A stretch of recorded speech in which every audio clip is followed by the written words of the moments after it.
मैं डॉक्टर उज्ज्वल आलोक, भारतीय भाषा केंद्र, जवाहरलाल नेहरू विश्वविद्यालय, नई दिल्ली से हिंदी मुक्स परियोजना के अंतर्गत हिंदी साहित्य के इतिहास में हम प्रयोगवाद पर चर्चा कर रहे हैं। इस पाठ के अध्ययन के उपरांत आप प्रयोगवाद की सामान्य समझ बना पाएंगे, प्रयोगवाद के उदय की पृष्ठभूमि से अवगत हो सकेंगे और इसके साथ ही साथ प्रयोगवाद की जो प्रमुख प्रवृत्तियां हैं उन प्रवृत्तियों को भी जान पाएंगे। हम जानते हैं कि आधुनिक हिंदी कविता में प्रयोगवाद का जो आविर्भाव है वह प्रगतिवाद के बाद होता है। अज्ञे द्वारा संपादित तार सप्तक, जिसका प्रकाशन 1943 में हुआ था, उसको पहली प्रयोगवादी रचना मानी जाती है। इस पद्धति की कविताओं में भाव, भाषा, शिल्प, छंद आदि जो विषय हैं जो परंपरा और लीक से हटकर दिखते हैं, उन पे अलग हटकर विचार किया गया है।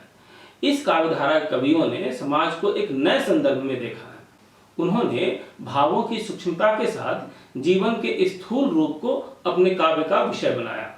तार सप्तक उन 7 कवियों की 7 कविताओं का संकलन है जो उस समय हिंदी कविता की जो नई प्रवृत्ति है, नया शिल्प है, नए शिल्प विधान, नई भाषा को अपने काव्य का कहें कि मुख्य विषय बना रहे थे। प्रयोग मानव जीवन का मुख्य स्वभाव रहा है। काव्य रचना भी इससे परे नहीं है। हर समय के रचनाकार युगीन समाज की जरूरतों के हिसाब से उसे देखते हुए प्रयोग करते रहे हैं। अज्ञे ने भी स्पष्ट किया है कि प्रयोग हर काल के कवियों ने किए हैं, परंतु प्रश्न यह है कि प्रयोग वस्तुतः है क्या। प्रयोगवादी कवियों के अनुसार नए राह का जो अन्वेषण है वही प्रयोग है। यही कारण है कि अज्ञे ने तार सप्तक के जो कवि हैं उन कवियों को राहों का अन्वेषी बताया है। वे कवि या जो काव्य को किसी वार के घेरे में आबद्ध करने के पक्षधर नहीं थे। उनका कहना है कि यह परिणाम न निकाला जाए कि वे कविता के किसी एक स्कूल के कवि हैं या कि साहित्य जगत के किसी एक गुट या दल के सदस्य या समर्थक हैं, बल्कि उनके तो एकत्र होने का कारण ही यही है कि वे किसी एक स्कूल के नहीं, किसी मंजिल पर पहुंचे नहीं हैं, अभी राही हैं। राही ही नहीं, राहों के अन्वेषी हैं। जीवन, समाज, धर्म और राजनीति आदि विषयों पर इन कवियों की जो अपनी राय है वह अलग अलग है। काव्य वस्तुतः काव्य शिल्प के स्तर पर भी उनमें काफी भिन्नता है। बस साम्य यह है कि वे घोषणा नहीं करते कि उन्होंने जीवन का सत्य जो है उसे पा लिया है, बल्कि उसका अनुसंधान कर रहे होते हैं। प्रयोगवादी काव्य की पृष्ठभूमि पर अगर हम बात करें तो देखते हैं कि प्रत्येक रचना किसी न किसी नियामक विचारधारा से प्रभावित होती है। प्रयोगवाद भी या प्रयोगवादी जो कविता है वह भी इसका अपवाद नहीं है। विद्वानों का मानना है कि हिंदी कविता में प्रयोगवाद का जो प्रादुर्भाव है उसका कारण समसामयिक परिवेश के साथ कुछ पूर्व की परिस्थितियां भी थीं।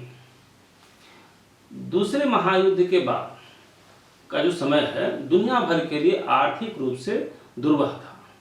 भारत की आर्थिक स्थिति तो खासकर बहुत ही भयानक थी।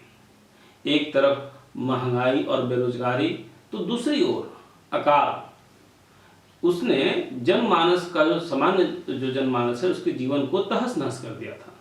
सत्ता के देवताओं और पूंजीपतियों के गठजोड़ से जो आम जनजीवन है वो बदहाल सा हो गया था। अनास्था से भरी जनता कुंठित होने लगी थी। उस दौर के सृजनशील बौद्धिकों ने जनजीवन की इस बदहाली का संज्ञान बड़ी सूक्ष्मता से लिया। उस भग्न आकांक्षा का सटीक अभिव्यक्ति हेतु उन्होंने काव्य सृजन में नए नए प्रयोग शुरू किए।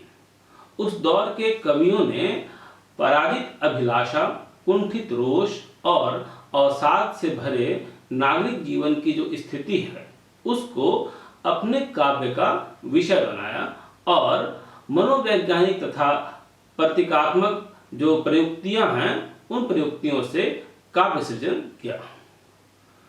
प्रयोगवाद का प्रारंभ अगर देखें तो उसके संदर्भ में विद्वानों का जो मत है वह अलग अलग है।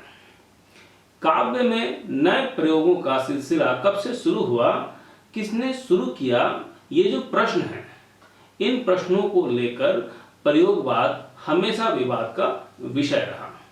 हालांकि आदिकाल से ही कवि जो है वह अपनी कविता में प्रयोग करता रहा है, किंतु जिस अवधारणा के अंतर्गत हम प्रयोगवाद की जो बात करते हैं वह हिंदी साहित्य जगत में उसकी अनुगूंज जो है वह तार सप्तक के प्रकाशन के कुछ समय पूर्व ही सुनाई पड़ने लगी थी।